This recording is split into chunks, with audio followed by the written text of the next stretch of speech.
Bem, esperando aqui estes minutos de tolerância, vamos então iniciar as nossas conversas de hoje. Boa noite a todos e bem-vindos à 12ª sessão de Conversas Sobre. Conversas Sobre foi um projeto lançado em 2020 pela Fundação Rui Osório de Castro e consiste em sessões online, temáticas, curtas e direcionadas às famílias de crianças e adolescentes em tratamento e também sobreviventes, sempre orientadas por profissionais da área. Para estas conversas, escolhemos temas que sentimos que sejam preocupação dos pais ou assuntos que possam também ajudar, de alguma forma, a viver a fase de doença do seu filho ou da sua filha. Até este momento já abordámos os efeitos secundários dos tratamentos, o sono, cuidados a ter com pele ou com alimentação, entre outros temas. E apesar de serem transmitidos em direto, as gravações do Conversas Sobre encontram-se disponíveis no Pipop e também no nosso canal YouTube. Hoje, as nossas conversas serão sobre a fertilidade de sobreviventes de doença oncológica e a idade pediátrica. Em fase de tratamento, a sobrevivência da criança ou do adolescente é o foco e a principal preocupação da família e da equipa médica. No entanto, chegada à idade adulta, os sobreviventes de cancro infantil podem deparar-se com dificuldades em serem pais. Teremos hoje connosco a doutora Teresinha Simões, ginecologista obstetra na maternidade Alfredo da Costa, que nos irá explicar quais as consequências que os tratamentos podem ter na fertilidade e que alternativas existem para ultrapassar os problemas que possam surgir. Para quem nos acompanha, pedimos que coloquem as vossas questões na área de Q&A, disponível na parte inferior do ecrã. Após a exposição da nossa convidada, teremos um espaço de tempo para responderem às vossas perguntas. Antes de passarmos a palavra à doutora Teresinha, vamos ouvir um testemunho de Ana Neves, uma sobrevivente de cancro pediátrico.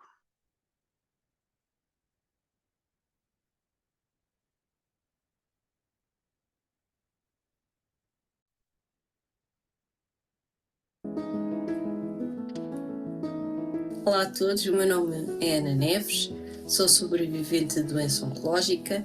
O meu historial oncológico passa por um linfoma de Hodgkin aos 13 anos, com uma incidência aos 15 e aos 28 tive então um pouco por consequência de todos os tratamentos quimio, rádio e autotransplante, problemas com a minha tiroide. Mas de facto na altura, há 20 anos atrás, não por ser tabu, a fertilidade não se falava. Não se falou da possibilidade de vir ou não a ser mãe, seguiu-se um protocolo de tratamentos que era necessário para sobreviver. A realidade era essa, de facto, sem dúvida alguma. O foco de uma equipa médica, o foco de uma família, o foco da própria criança, digamos assim, é mesmo sobreviver. Contudo, há uma mãe curiosa, hoje avó, que há 20 anos atrás perguntou, numa consulta de endocrinologia e também na consulta de pediatria, se haveria essa possibilidade de um dia mais tarde ele vir a ser mãe. A resposta foi imediatamente que sim. Vamos lá, de certeza que isto vai acontecer. Mais tarde, com 32 anos, 31, 32 anos, fiz algumas análises exatamente na perspectiva de vir a ser mãe, pois era um assunto que de facto eu não queria deixar para muito tarde. Saberia que poderia vir ter algumas dificuldades, era consciente dessa realidade e sobretudo sabia que eventualmente a questão da idade iria-me trazer outros problemas e foi realmente diagnosticado uma reserva ovárica baixa. Há várias possibilidades que na altura se metem em cima da mesa. Vamos para tratamentos de fertilidade, vamos tentar durante um tempo de forma natural, vamos eventualmente ponderar até em adotar crianças. Iniciamos todo um processo de consultas para ver se estava tudo bem. O tempo aqui era crucial e se hoje em dia nós optamos pelo privado, maioritariamente as pessoas falam das taxas de sucesso, falam da questão financeira, nesta opção de público e privado, mas eu acho que sobretudo aqui o peso do tempo é fundamental. Optarmos pelo público, na altura foi-me dito que teríamos de aguardar mais 2, 3 anos pelo processo. Seguindo então pela lógica do privado, nós então iniciamos uma segunda opinião, diria eu, confirmou completamente o diagnóstico. que senti realmente a confiança daquela médica de bora lá, se não for assim vai ser assim.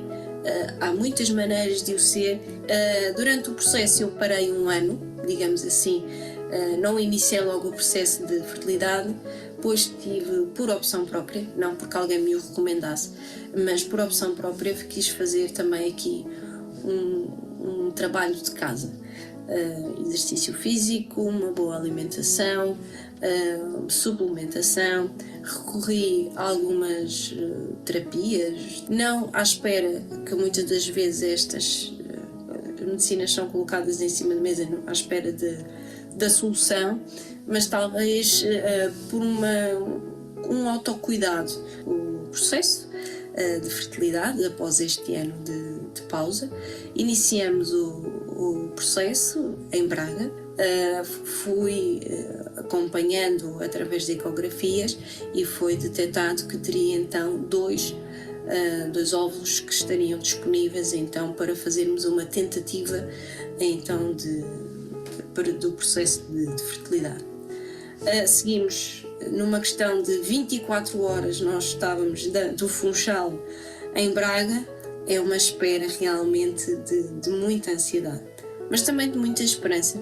O outro estava saudável, o eu estava saudável de forma geral, tudo apontava que realmente poderia vir a correr muito bem, e acho que aí de facto o fator psicológico foi fundamental, porque tanto eu como o meu marido estávamos extremamente motivados do vai acontecer. Tivemos a melhor notícia, à primeira, e hoje sou mãe. Se muitas das vezes fala-se de sobrevivência numa lógica de vencedores, eu creio que a Maria Palma também já é uma vencedora. Deixo-vos a minha fotografia da minha filha mais linda. Obrigada. Este é o testemunho da Ana Neves, que infelizmente não pôde estar aqui connosco. A Ana deu-nos este testemunho no âmbito do seminário que fizemos em fevereiro. Também não pôde estar presente no seminário, mas deu este bonito testemunho de esperança em que conta todo o seu processo até ser mãe.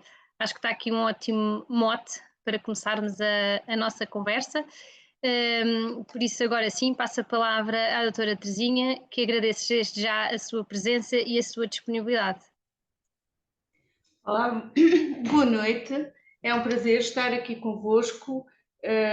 Eu faço a consulta de preservação da fertilidade na maternidade Alfredo Costa e chegam-nos muitos casos de pessoas com doenças de rapazes e raparigas com doenças oncológicas nas quais nós tentamos ajudar dentro do possível.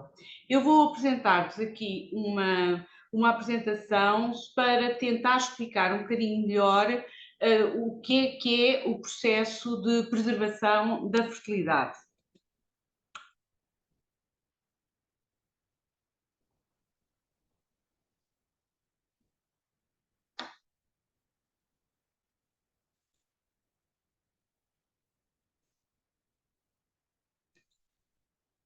Estão a conseguir ver? Ainda não. Espera lá. Não, ainda não.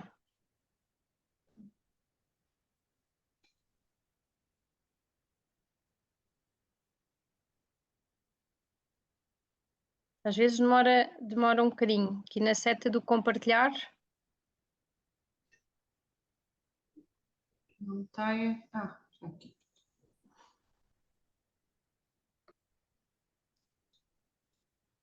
Já está a começar. Ainda não vemos o slide. Agora vemos o PowerPoint. Já vem, vai. Está perfeito. Pronto, isto é a maternidade Alfredo Costa. Nós neste momento estamos ligados ao ULSS São José.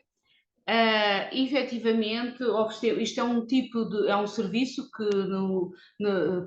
que nós oferecemos. Portanto, infelizmente, milhares de jovens adultos e crianças, homens e mulheres, têm anualmente o diagnóstico de uma neoplasia.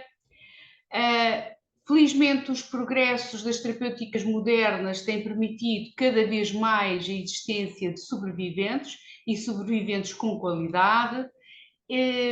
Infelizmente, para assegurar esta sobrevivência, muitas vezes, do ponto de vista médico, tem que se utilizar terapêuticas que são agressivas e que têm efeitos secundários, nomeadamente uma redução da fertilidade no futuro. Há uma diferença entre os homens e as mulheres.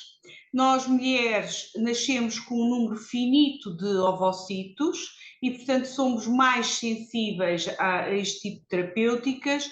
Os homens também nascem, pelo contrário, com um número ilimitado daquilo que se chamam as espermatogónias, que são aquelas células que vão dar os espermatozoides e, de um modo geral, acabam por ser um bocadinho mais resistentes à utilização das quimioterapias. Isto é o aspecto do testículo, isto é o aspecto do útero, do ovário, das trompas, são as estruturas, no fundo, femininas. Aqui, e vemos o ovário tem este tipo de estrutura em repouso, quando nós os vamos estimular, tem um aspecto completamente diferente. No caso da mulher, aquilo que nós vamos criopreservar é o óvulo, no caso do homem é o espermatozoide.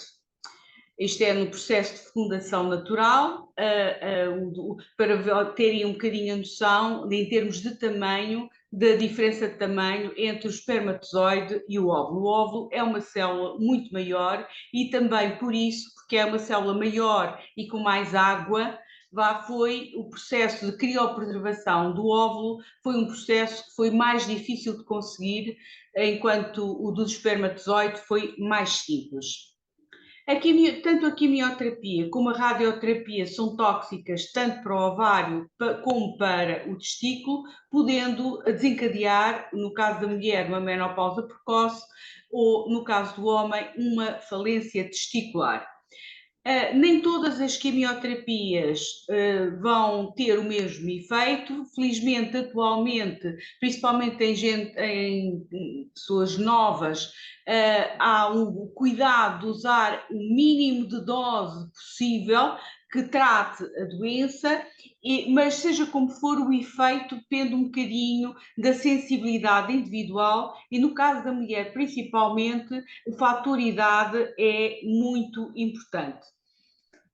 As mulheres mais velhas têm maior risco de falência ovárica, coisa que não é tão frequente nas raparigas adolescentes.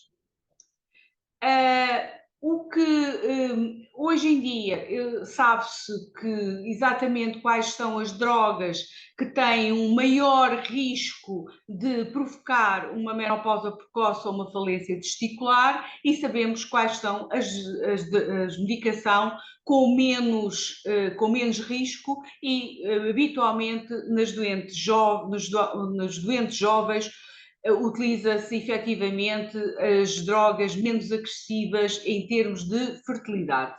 Seja como for, quando vão os estudos que vão avaliar a capacidade de conseguir uma gravidez e um parto e vão comparar as pessoas que tiveram uma doença oncológica em idade jovem, a sua capacidade de conseguir uma gravidez, tanto no homem como na mulher, e estamos aqui na linha vermelha, portanto, é mais baixa do que a população em geral, e a probabilidade de conseguir um nascimento de uma criança viva nos sobreviventes de doença oncológica também é menos provável que consigam um nascimento de uma criança viva após uma gravidez.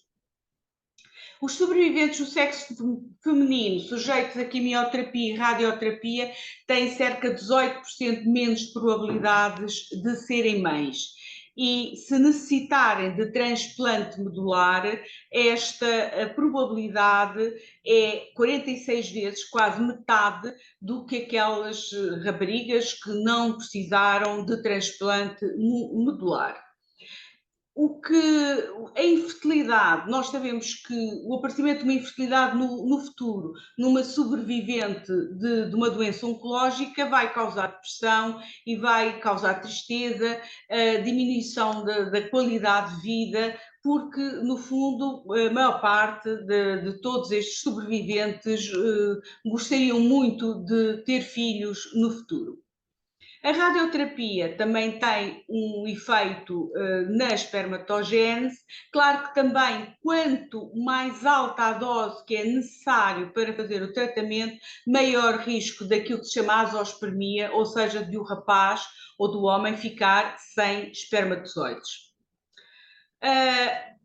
O que nós sabemos é que muitas vezes após a quimioterapia e a radioterapia pode haver, no caso do rapaz, uma recuperação que pode levar bastante mais tempo do que aquilo que inicialmente se pensava, mas muitas vezes, quando vamos avaliar quase um ano depois, até podem estar pouco férteis e haver uma recuperação no futuro.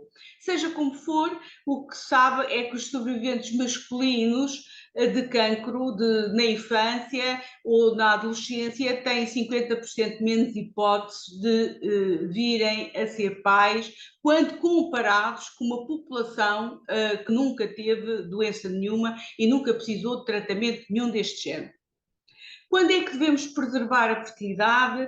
Antes da administração de qualquer terapêutica tóxica em mulheres ou jovens, tanto do sexo masculino como feminino, que pretendam manter a sua capacidade reprodutiva. E assim, no caso da rapariga, o que é que nós podemos oferecer? Habitualmente oferecemos a criopreservação de ovócitos ou a criopreservação de tecido ovárico. A criopreservação de tecido ovárico, no fundo, faz-se fundamentalmente em Coimbra e é o retirar de um pedaço do ovário que é congelado. Na criopreservação de ovocitos, é uma técnica que já implica, no fundo, termos uma rapariga que já menstruou ou que está muito próximo da chamada menarca. A vantagem do criopreservar ovocitos é que, no fundo, não é preciso haver parceiro nenhum, nós guardamos apenas o óvulo. Lá está, precisamos de uma rapariga que já menstrua, implica um atraso no tratamento de 8 a 12 dias, implica um mini ato cirúrgico. Nós, no fundo, o que é que fazemos? Fazemos uma estimulação do ovário e depois fazemos a recolha através da vagina com uma agulha que é acoplada a uma sonda vaginal e, portanto, vamos perfurar os folículos, estamos a vê-los ecograficamente, temos aqui o caso de um folículo, temos ali a agulha a entrar e, portanto, aspiramos o ovocito e entregamos aos embriologistas que vão congelar. No fundo, o congelamento é um congelamento por vitrificação, que é uma técnica relativamente recente. Posso dizer que na MAC começámos a fazer em 2012 e que é a técnica que permite a melhor sobrevivência destes ovócitos para utilização no futuro. A idade é um fator muito importante quando vamos vitrificar os ovocitos e guardá-los, porque a probabilidade de gravidez nesses ovocitos que guardamos é muito superior nas mulheres mais novas, a quem fizemos este processo abaixo dos 35, e é muito mais baixa nas mulheres mais velhas.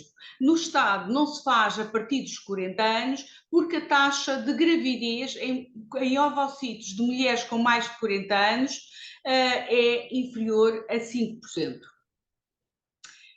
Quando comparamos o que é que acontece nestes tais ovocitos que nós congelamos vários anos, em relação aos ovocitos em que fazemos um tratamento em que estamos a fazer a colheita e a seguir vamos logo utilizá-los, vemos que a taxa de gravidez e a taxa de aborto são muito semelhantes nos dois casos. Portanto, não é o facto de um ovocito estar congelado 10 anos, 12 anos, que vai interferir na qualidade desse ovocito, desde que esse ovocito fosse bom à partida. E, de preferência, os melhores são os das mulheres mais novas. A criopreservação do tecido ovárico é, no fundo, a única coisa que se pode fazer nas raparigas pré-pubres e também no caso do testículo pode também ser feito nos rapazes pré-pubres, só que é uma técnica ainda considerada muito experimental. Não temos a certeza se este tecido ovário que nós guardamos, depois que teria que ser transplantado para o ovário das raparigas, ou no caso do testículo, para o testículo dos rapazes, se efetivamente vai pegar e durante quanto tempo vai funcionar. Apesar de já existirem bastantes crianças, há cerca de mais de 90 nascimentos de crianças nascidas após o transplante daquele tecido ovário que foi guardado. No entanto, no caso das raparigas muito novas, o que também sabemos, porque a técnica que muitas vezes é usada é retirar um ovário inteiro e congelá-lo em pedacinhos, nós também sabemos que o facto de tirarmos um ovário, uma rapariga nova, também podemos estar a aumentar o risco de falência do outro ovário que ainda lhe vai ficar e que pode não entrar na menopausa, mas no fundo, se não tirássemos, ficaria com 2 e assim corremos também o risco de induzir um bocadinho de uma menopausa mais precoce de causa cirúrgica, porque no fundo tirámos à menina aquele ovário. A nossa consulta, no caso das raparigas, começou em 2012, nós já fizemos mais de 600 consultas, mais de 500 ciclos de estimulação. Dentro destas consultas, as causas mais frequentes foi o câncer da mama, mas em segundo lugar estão doenças hematológicas, portanto os linfomas e as leucémias. No caso da preservação da fertilidade masculina, é uma técnica mais simples, porque na prática nós vamos criopreservar os espermatozoides do ejaculado, o rapaz faz uma masturbação e desde que já consiga ejacular, é uma técnica muito simples, não implica atraso nenhum no tratamento. Nos rapazes pré-pubres, exatamente, podemos fazer uma criopreservação também do tecido testicular, mas lá está uma técnica mais experimental. Porquê? Porque, por exemplo, nos rapazes pré-pubres, o que estamos a conservar ainda não são propriamente espermatozoides, são, digamos, o tecido primordial que mais tarde irá maturar e produzir os espermatozoides, mas seja como for, é uma técnica que já se realiza. Na criopreservação dos espermatozoides, lá está, implica que o rapaz já consiga ejacular e já produza espermatozoides, mas é uma técnica que é feita com crianças nascidas desde 1953, contrariamente ao das mulheres, que é uma técnica muito mais recente, porque realmente o ovocito, como é grande, tem muita água, muitas vezes destruía-se quando o descongelávamos. No espermatozoide é uma técnica relativamente simples e que é uma pena que não se faça uma preservação quando há uma doença oncológica e se vai fazer um tratamento de quimio ou de radioterapia. Basta o rapaz não ejacular 2 a 5 dias antes e depois a colheita é feita num frasco, naqueles frascos da urina acética, de uma técnica muito, muito simples. Muitas vezes os rapazes ou os homens não estão fisicamente muito bem e às vezes fazemos uma colheita por biópsia testicular. Também, quando numa avaliação que fizemos entre 93 e 2017, nós tínhamos mais de 1000 casos de criopreservação de esperma. O rapaz mais jovem tinha 13 anos e efetivamente conseguimos uma colheita em condições e ficou cá criopreservada. Entre 2013 e 2016, nasceram só neste período 9 crianças de rapazes que ficaram sem espermatozoides após o tratamento, mas que conseguiram criopreservar esperma connosco. E nós utilizámos esse esperma congelado para fazer uma fertilização in vitro e conseguimos o nascimento só neste período de 3 anos de 9 crianças. As situações mais frequentes naqueles mais de 1000 casos foi exatamente os linfomas e as leucémias, seguido dos tumores do testículo. É interessante reparar que quase metade destes rapazes, destes homens, apesar de estarem muito doentes, tinham um esperma completamente normal. E, portanto, às vezes vemos, as pessoas podem pensar, ai, mas ele está tão mal, às vezes a própria família nos diz, ai, mas eu, coitadinho, vejo-o tão fraquinho, mas o esperma está em condições de ser criopreservado. A taxa, no caso das doenças hematológicas, os resultados, portanto, ainda foram superiores, portanto, quase 60% dos rapazes e dos homens tinham um esperma completamente normal.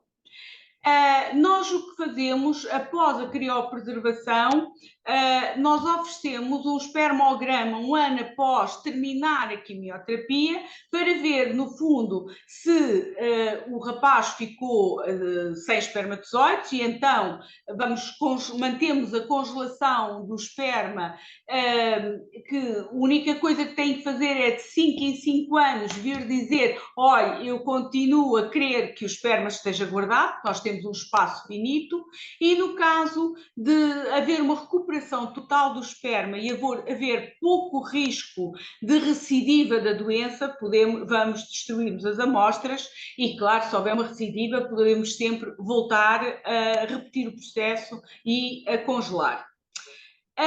No caso da mulher, nós efetivamente temos sempre que avaliar um bocadinho o risco e se a mulher pode esperar, ou se a rapariga pode esperar 12 a 14 dias para iniciar quimioterapia. No caso dos rapazes, não precisamos de esperar tempo nenhum, não atrasa de maneira nenhuma o tratamento e é quase criminoso não fazermos nada. Esta é a nossa equipa da medicina da reprodução e na criopreservação a única coisa que precisamos é de um relatório do médico, porque é óbvio que temos que ter no processo qual é a doença oncológica que determina a necessidade de fazermos este tratamento. Precisamos ter as serologias, não é que não se faça a recolha e não se faça a criopreservação se houver alguma infecção viral, mas temos contentores diferentes para as pessoas que têm determinados tipos de infecção, para não haver contaminação. E, portanto, precisamos de saber aquilo que nós chamamos de serologias, está a infecção HIV, hepatite B, hepatite C, sífilis, portanto, isto é obrigatório, termos as análises, mas, de um modo geral, todas as doenças oncológicas, isto é pedido.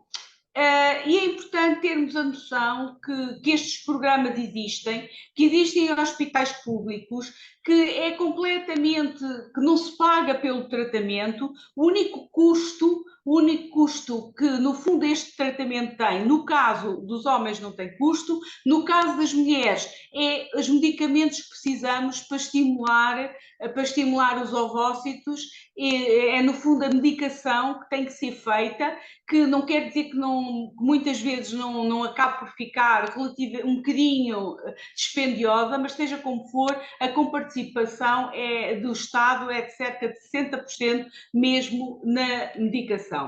É importante também ter ideia que preservar a fertilidade não é garantir um filho no futuro, ninguém consegue garantir que daqueles ovócitos ou daquele espermatozoide se consiga efetivamente uma gravidez, mas é, no fundo, proporcionar um futuro reprodutivo, proporcionar, é como se fosse um seguro. Eu digo sempre, é como se fosse aquele seguro que nós fazemos, em que se não for necessário aqueles espermatozoides e aqueles óvulos, ótimo, mas estão cá guardados porque se forem necessários são para ser utilizados e efetivamente a nossa função das consultas de preservação é exatamente ajudar no futuro e permitir a estes sobreviventes que possam ficar mais sossegados em relação ao seu futuro reprodutivo. Estes são os contactos da maternidade Alfreda Costa, este é o nosso mail, isto é o telefone direto da unidade, podem aparecer até, de modo geral, os oncologistas, tanto do IPO como dos outros centros, têm o nosso contacto e podem nos contactar, e os tratamentos não têm tempo de espera, porque são situações em que exatamente não podemos esperar e têm que ser feitos o mais rapidamente possível. E é tudo da minha apresentação. Espero que tenham, no fundo, percebido um bocadinho o que é que nós temos para oferecer. Estou aberta às perguntas que queiram fazer, às dúvidas que tenham. Muito obrigada, doutora Teresinha. Acho que levámos aqui um banho de informação e já nos sentimos, pelo menos eu, já nos sentimos um bocadinho mais dentro deste tema. Tenho aqui... temos aqui uma pessoa a agradecer. Podem pôr, portanto eu relembro, podem pôr as questões aqui na área do Q&A, em baixo, mas também podem pôr no chat, que neste momento ainda não tem nada. Então se calhar eu avançaria aqui com uma pergunta que é, no caso das raparigas, ou seja, o facto de terem que esperar ali um tempo que pode ser crucial, não é? E essa decisão ser ou não ser positiva, no sentido de poder esperar e poder criopreservar, que alternativas existem após? Ou seja, depois de terem uma série de tratamentos, faz sentido voltar a pensar na criopreservação? Não faz? Há outras coisas que se pode em fazer? princípio, desde o momento que a pessoa que façam a quimio, que esteja completo o processo da quimio, o que é que nós podemos oferecer? Podemos oferecer uma avaliação da fertilidade.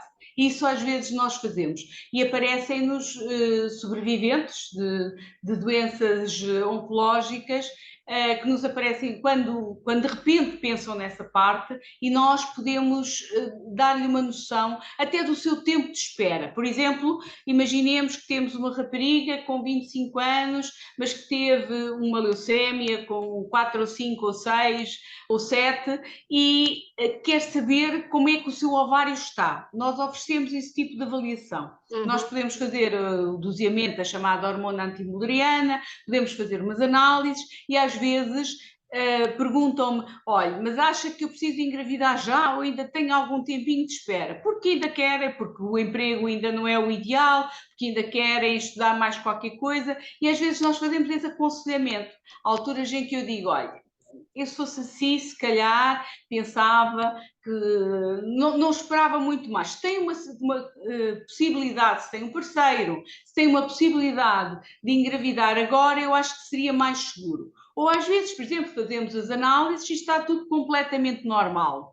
Até como se não tivesse, se eu não soubesse, não iria calcular que a pessoa fez um tratamento de químio. E nesse caso eu digo, olha, o que eu lhe posso oferecer, o que eu lhe posso fazer é fazer isto regularmente, por exemplo, anualmente temos uma noção do que é que está a acontecer. E às vezes acontece de um ano para o outro, imaginemos, tem uma hormona antimuleriana de 2,5, que é uma coisa fabulosa, e um ano ou um ano e meio depois tem uma hormona antimuleriana de 1. Eu digo, ui, cuidado, se calhar, se tem hipótese, é melhor pensar nisso. Porque muitas vezes as pessoas estão à espera daquele momento perfeito. Só que se são sobreviventes de tratamentos que são agressivos para as gónadas, se calhar a pessoa tem que repensar as prioridades. Como dizia a Ana no início, o tempo é fulcral, não é? Exatamente, o tempo é muito importante. E muitas vezes nós podemos ter duas pessoas que fazem exatamente o mesmo tratamento e uma fica muito com uma certa falência ovárica e outra fica ótima. Pois. Porque depende, no fundo, como é que ela nasceu, quantos ovocitos, quão fértil ela seria. Nunca sabemos, não é? Nunca temos Nunca um sabemos. raio-x. Temos então aqui uma pergunta. Atualmente, assim que é diagnosticado o cancro, se há encaminhamento das raparigas para os centros de criopreservação? Do modo geral, sim. Do modo geral, se é uma rapariga e principalmente se eles percebem que vão ter que fazer uma dose, um tipo de tratamento que pode ser esterilizante, enviam. Mas eu digo sempre que não faz mal as pessoas perguntarem, abordarem o tema, dizer, olha, acha que se calhar, e quando estou a falar das mães, estou a falar da família, dizer, olha, acha que seria melhor ela fazer uma preservação. É importante porque desde que eu faço a consulta, cada vez mais as pessoas estão informadas e, portanto, elas próprias perguntam, porque às vezes os oncologistas não, estão a pensar em sobrevivência Pois. e não estão a pensar nas consequências daqueles tratamentos. Portanto, do modo geral, são enviadas, mas infelizmente, de vez em quando, ainda não se pensa muito nisso e, portanto, é bom que as pessoas estejam informadas. E se calhar aqui coloco aqui uma pergunta que eu tinha, que tinha a ver com aquilo que estava a dizer do encaminhamento dos outros centros.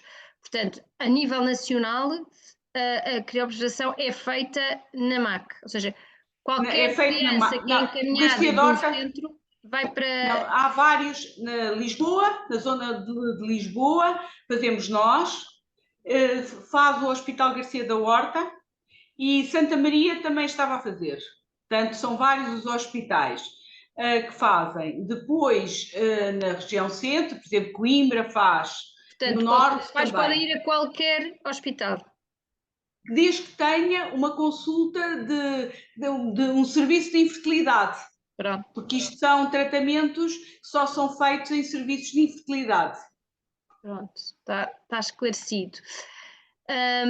Temos aqui duas perguntas que estão relacionadas, portanto, para crianças, ou para meninos, presumo aqui que sejam rapazes, que tiveram tratamentos muito novos, com cerca de 3, 4 anos, se há estudos acerca da fertilidade futura? Pode não haver interferência nenhuma, mas não custa nada o rapaz fazer numa altura em que queira conseguir uma gravidez ou tenha a sua companheira, não deve ficar, imaginemos, 2 anos, 2 anos a tentarem engravidar. Ao fim de 6 meses ela não está grávida, ou até pré-concepcional, se ele quer saber como é que está tudo, depois pode ir perfeitamente a um centro e pedir uma consulta de avaliação dizendo que teve uma doença oncológica e que fez quimioterapia. Depois fazemos um espermograma e dizemos, olha, está tudo bem consigo. Ou fazemos um espermograma e dizemos, cuidado, olha, se calhar é melhor inscreverem-se, porque no caso dos rapazes, não, quer dizer, às vezes o que acontece é que eles não conseguem uma gravidez espontânea, porque a quantidade de espermatozoides ou a qualidade não é suficiente, mas com tratamentos conseguem, porque nós precisamos de poucos espermatozoides para conseguir gravidezes, por exemplo, com um processo de fertilização in vitro. Mas lá está, em vez de ficarem, como esses processos têm sempre pelo menos um ano de espera, sabendo que houve uma situação desse género, faz uma avaliação. Portanto, com um historial destes, é mais uma vez não perder tempo. Algum sinal de dificuldade, ter logo uma consulta para fazer uma avaliação. E em termos de estatísticas sobre probabilidades de recuperação, há estudos, não há alguma coisa que se possa Tudo, quer consultar? dizer, uma das coisas que eles dizem é que, dependendo das drogas que foram, das medicações que foram usadas, eles têm 50% mais hipóteses de não conseguir uma gravidez, de não Que era aquela conseguirem que a tabela que nos companheira mostrava. engravide. É. Pronto, portanto, É existe a mais relação baixa, mas entre não é. fármaco utilizado e maior ou menor probabilidade. É. Certo. Menor probabilidade de conseguir que elas engravidem e menor probabilidade de conseguirem que a criança nasça. Porque às vezes também pode haver alterações da qualidade do esperma, que faça com que o embrião não seja de tão boa qualidade e aumente o risco de aborto espontâneo. E essa tabela não está relacionada com a idade, ou está? Em que foram tomados os fármacos? Está mais relacionada com a dose. Okay. No caso da rapariga está muito relacionado com a idade, mas na infância não faz muita diferença. O que interessa é que é ou pré-pubre ou pós-pubre. O que faz muita diferença na mulher é quanto mais próximo dos 40, quando ela faz a quimioterapia, maior risco de falência. Uhum. Nos rapazes não é bem assim e nos homens não é bem assim, porque eles têm uma maneira de funcionar diferente da nossa. Os espermatozoides produzem-se de outra maneira, não é exatamente como nós. No caso das mulheres, muito ligada à idade, no caso dos homens, não tanto. E lá está, podemos ter dois rapazes que fazem exatamente o mesmo tratamento e um deles ficar com azospérmico, ou seja, 6 espermatozoides, e o outro não ficar. Ou ficar temporariamente. Por isso é que a avaliação só é feita 1 ano após terminar a quimio, para deixar tanto o ovário como o testículo E das recuperar. raparigas também? As raparigas também fazemos só a avaliação 1 ano após terminar a quimio. Pronto, então tenho aqui uma mãe que diz que a filha adolescente acabou os tratamentos de quimioterapia no final do ano passado e pergunta o que é que deveria fazer. Portanto, está aí a resposta, se calhar é esperar.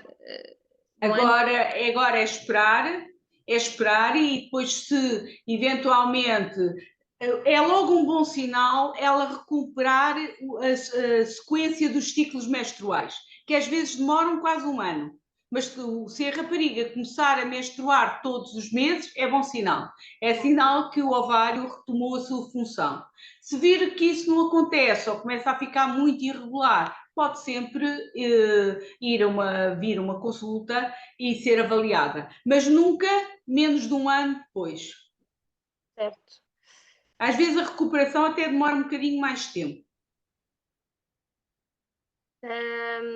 Temos aqui mais 2 perguntas. Temos aqui. Já chegámos aqui a 9:45, mas eu acho que conseguimos ainda fazer aqui 2 perguntas. A doutora Teresinha tem tempo. Quem quiser ficar, fique. Quem tiver que sair, saia. Mas acho que vamos ainda terminar estas 2 perguntas. Portanto, há uma mãe que tem uma filha de 3 anos que está a acabar tratamentos e que tem a preocupação de ela um dia ser mãe. Portanto, ela queria perceber se era com que idade é que aconselharia a fazer uma preservação. Ou seja, pode não precisar. Habitualmente, nas meninas muito novas, o ovário é bastante resistente às químios e habitualmente não ficam inférteis no futuro. A única coisa é que pode ter uma menopausa um bocadinho mais cedo. Portanto, eu não aconselharia essa menina a esperar pelos 38 anos para ter a gravidezes.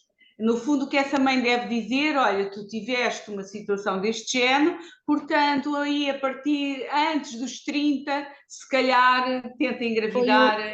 Foi o que aconteceu com a Ana, neste caso, não é? A Ana não esperou e foi fazer a avaliação e percebeu que tinha uma reserva reduzida e depois iniciou o processo, não é? Portanto, claro. Não esperar. Mas o conselho que eu dou sempre a estas mães das crianças muito jovens é explicar-lhes que fizeram um tratamento que pode ter prejudicado a sua fertilidade, não precisam de os alarmar, que nenhum adolescente precisa de ficar com esse peso, mas depois explicar-lhe que se calhar a médica disse que o melhor era não esperar pelos 37 ou 38. Sim.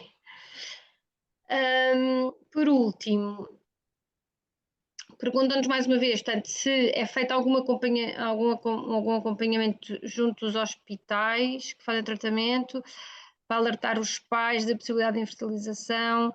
Pergunto isto porque há muitos... pronto, no fundo isto é uma sobrevivente que pergunta se atualmente já é um tema que é falado, ou seja, e os médicos que acompanham estas crianças se abordam este tema. Pronto.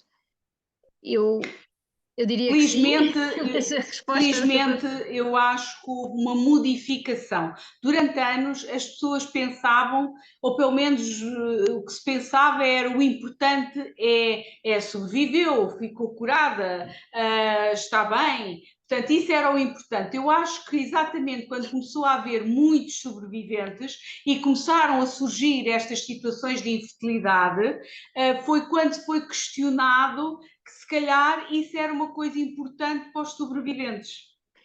E começou a haver uma maneira de olhar diferente.